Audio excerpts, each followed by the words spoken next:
Pagbabawal sa mga kontraktor at political dynasties sa party list system isinulong. Umaabante sa balita si Abante reporter Dexter Ganibe.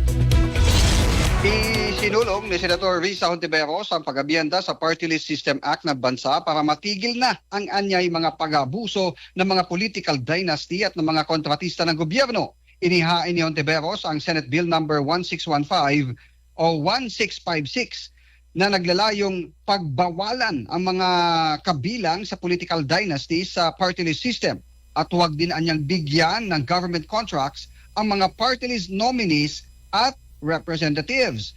Hirit ni Hontiveros na kung gusto nilang humakit, huwag nilang gamitin ang party list system sa bansa.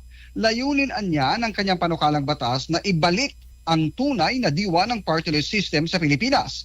Bukod sa pag-ban ng mga dinastiya at kontraktor, isinusulong din na matigil na ang paggamit ng mga pangalan ng mga party list na hango sa mga titulo ng mga programa sa TV at radyo, mga trending na programa ng gobyerno at mga pangalan ng mga kilalang personalidad. Ako si Dexter Ganibe, Abante!